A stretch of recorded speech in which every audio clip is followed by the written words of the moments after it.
So future continuous tense, भाई future continuous tense को पहचानेंगे कैसे? सबसे पहले तो फ्यूचर कॉन्टिन्यूअस टेंस में होता क्या है?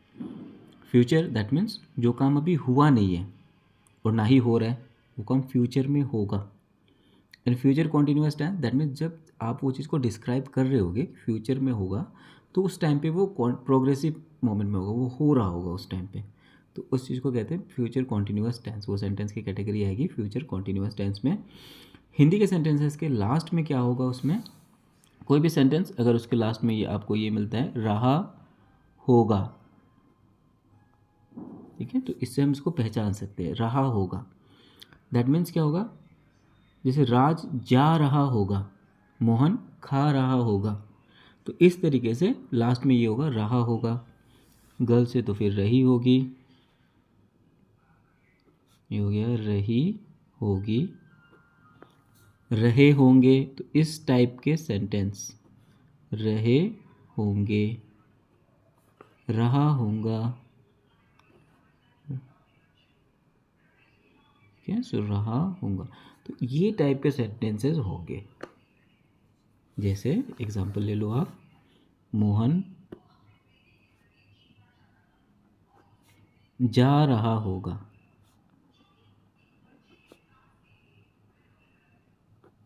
ओके, सो मोहन जा रहा होगा। एग्जांपल हो गया, नेहा नाच रही होगी।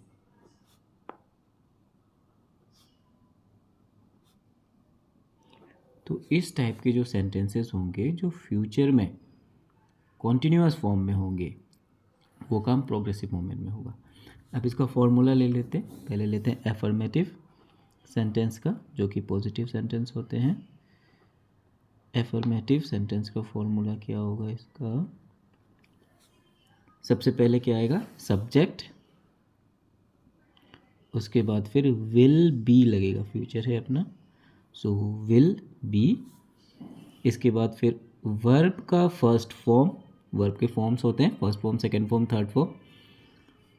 उसके बाद फिर आई एन जी, वर्ब का जो फर्स्ट फॉर्म होगा उसके साथ आई एन जी ऐड करना है, क्योंकि कॉन्टिन्यूअस टेंस है ये आपका।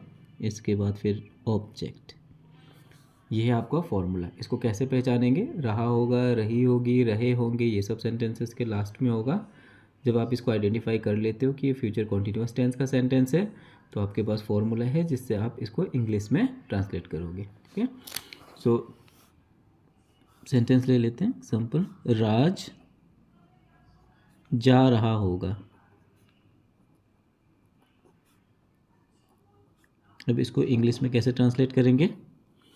आपके पास है रहा होगा, ये रहा होगा, सो ये फ्यूचर कॉन्टिन्यूअस टेंस का सेंटेंस बन गया। एफर्मेटिव है, इसका आपका फॉर्मूला है subject plus will be plus verb का फर्स्ट फॉर्म, फिर आईएनजी, फिर ऑब्जेक्ट। सो सब्जेक्ट क्या है यहाँ पे? राज। सब्जेक्ट क्या होता है? जिसके बारे में बात हो रही होती है सेंटेंस में। सो आपका हो गया सब्जेक्ट राज। उसके बाद क्या लिखना है आपको? Will be, Raj will be.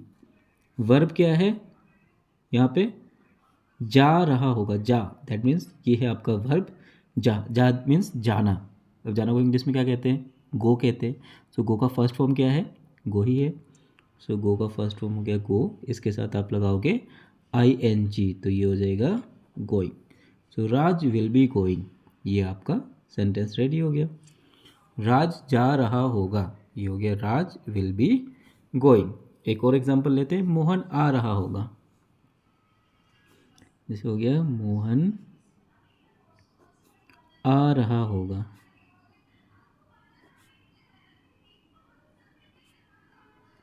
ठीक है। सो यहाँ पे आपका सब्जेक्ट क्या है? मोहन। सो मोहन हो गया। उसके बाद फिर विल बी लगेगा। अब वर्ब क्या है यहाँ पे? आ, दैट मीन्स आना। आना को क्या कहते हैं? कम कहते हैं। तो वर्ब फर्स्ट फॉर्म कम का कम है, उसके साथ आई एन जी ऐड कर देंगे तो वो क्या हो जाएगा? Coming. So Mohan will be coming. एक और एग्जांपल लेते हैं, वो बच्चा सो रहा होगा। अगर वो बच्चा सो रहा होगा।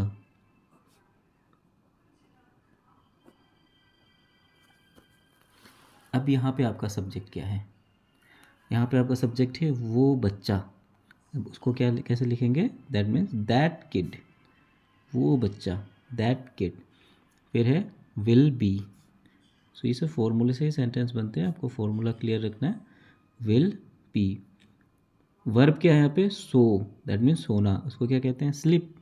सो वर्ब आप लिखोगे स्लिप और उसके साथ आईएनजी ऐड करोगे, सो ये हो जाएगा sleeping. So that kid will be sleeping, वो बच्चा सो रहा होगा। तो ये फ्यूचर कॉन्टिन्यूअस टेंस है, बिल्कुल सिंपल सा है।